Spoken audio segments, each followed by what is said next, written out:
الحمدللہ وحدہ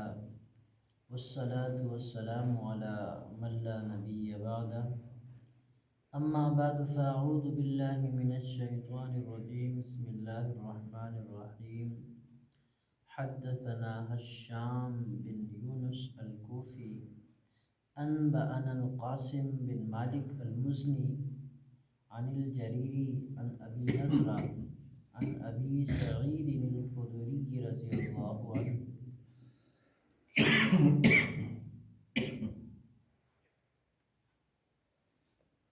ان النبی صلی اللہ علیہ وآلہ وسلم نحوه وحدثنا محمد بن بشار انبأنا معاذ بن هشام حدثني ابی قتادہ عن انس بن مالک رضی اللہ تعالی عنہ قال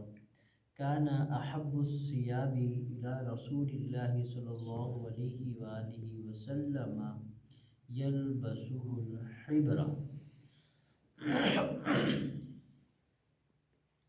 صدق اللہ العظیم۔ حضرت انس رضی اللہ تعالی عنہ فرماتے ہیں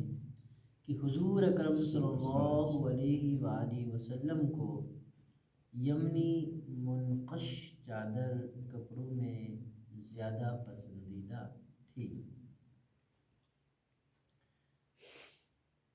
دوسری روایت حضرت ابو جحیفہ رضی اللہ تعالی عنہ کی ہے، وہ فرماتے ہیں کہ میں نے حضور اکرم صلی اللہ علیہ وآلہ وسلم کو سرخ جوڑا پہنے ہوئے دیکھا۔ حضور اکرم صلی اللہ علیہ وآلہ وسلم کی دونوں پنڈلیوں کی چمک گویا اب بھی میرے سامنے ہے۔ سفیان رحمۃ اللہ علیہ جو اس حدیث کے راوی ہیں فرماتے ہیں کہ میں جہاں تک سمجھتا ہوں وہ سرخ جوڑا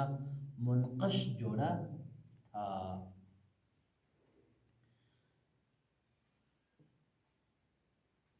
حضور صلی اللہ علیہ وآلہ وسلم سے ان حدیثوں میں کلر والے کپڑے بھی پہننا ثابت ہو گیا کہ حضور علیہ السلام نے کلر والے کپڑے بھی پہنے ہیں۔ ویسے حضور صلی اللہ علیہ وآلہ وسلم کی اکثر سنت سفید کپڑوں کی تھی، کیونکہ سفید کپڑا شرافت کی بھی نشانی ہوتی ہے۔ تو اکثر روایت میں آتا ہے حضور پاک صلی اللہ علیہ وآلہ وسلم کے بارے میں بتایا جاتا ہے کہ حضور صلی اللہ علیہ وآلہ وسلم کو سفید کپڑا زیادہ پسند تھا، لیکن کلر بھی حضور علیہ السلام سے پہننا ثابت ہے، جیسے ان حدیثوں میں ذکر ہوئی کہ سب جو پہلی حدیث ہم نے پڑھی حضرت سعید خدری رضی اللہ تعالی عنہ سے کہ انہوں نے فرمایا کہ حضور علیہ السلام کو یمنی منقش جو کپڑا چادر یا کپڑا تھا وہ زیادہ پسندیدہ تھا۔ اور دوسری حدیث میں حضرت ابو جحیفہ رضی اللہ تعالی عنہ فرماتے ہیں کہ میں نے حضور اکرم صلی اللہ علیہ وآلہ وسلم کو سرخ جوڑے پہنے ہوئے دیکھا۔ حضور اکرم صلی اللہ علیہ وآلہ وسلم کی دونوں پنڈلیوں کی چمک گویا اب بھی میرے سامنے ہے۔ سفیان رحمۃ اللہ علیہ جو حدیث کے راوی ہیں وہ فرماتے ہیں کہ جہاں تک میں سمجھتا ہوں وہ سرخ جوڑا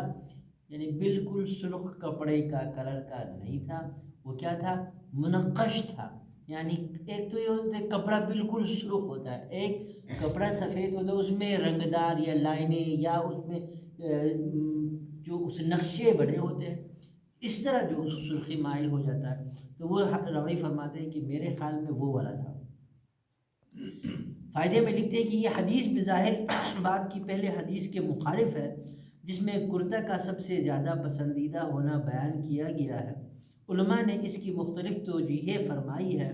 سب سے زیادہ سہل تو یہ ہے کہ ان میں کچھ منافات ہی نہیں، وہ بھی زیادہ پسند تھا، اور یہ بھی یا یہ کہا جائے کہ پہننے کے کپڑوں میں کرتا زیادہ پسند تھا اور اوڑھنے کے کپڑوں میں چادر زیادہ۔ تو یعنی پہلی حدیث میں ہمیں نے پڑھا تھا کہ حضور علیہ السلام کو کرتا زیادہ پسند تھا، اور اس حدیث کے اندر ہم نے حضرت انس رضی اللہ تعالیٰ عنہ کی حدیث میں ہم نے پڑھا کہ حضور علیہ والسلام کو منقش چادر زیادہ پسند تھا۔ اب یہ ہے کہ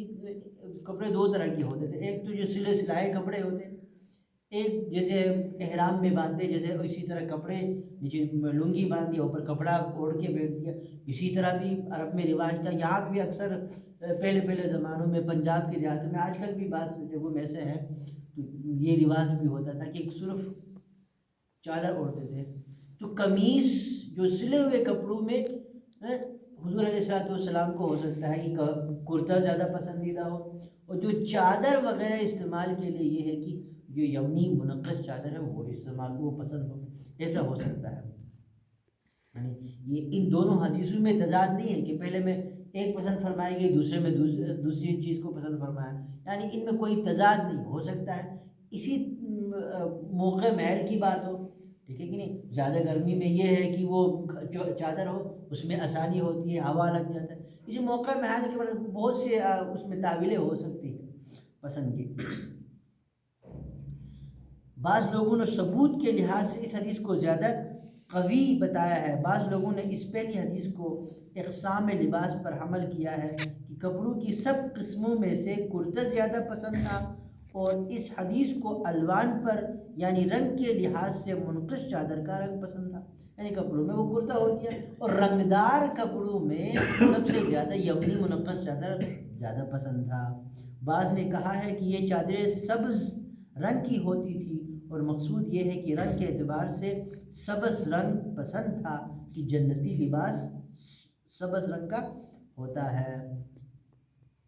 جو دوسری حدیث میں حضور علیہ والسلام کو سرخ جوڑے میں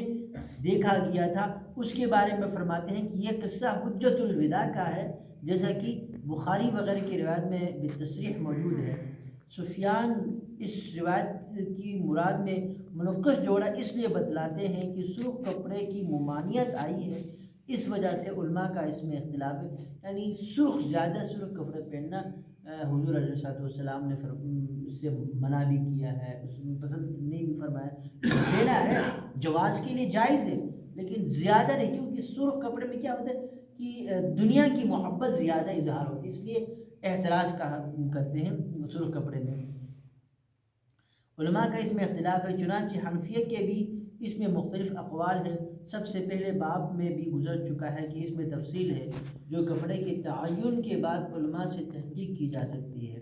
حضرت قطب ارشاد مولانا گنگوہی رحمۃ اللہ علیہ کے فتویٰ میں بکثرت یہ مضمون ہے کہ سرخ رنگ مرد کے لیے فتویٰ کی روح سے جائز ہے، تقویٰ کے لحاظ سے ترک کرنا اولا ہے کہ علماء میں مختلف فی ہے، جائز تو ہے لیکن یہ ہے تقویٰ کے اعتبار سے اس سے بچنا، اس کو ترک کرنا، یہ کیا ہے زیادہ اولا ہے، بہتر ہے کہ سرخ کلر سے بچا جائے۔ اللہ تبارک و تعالی ہمیں عمل کرنے کی توفیق عطا فرمائے۔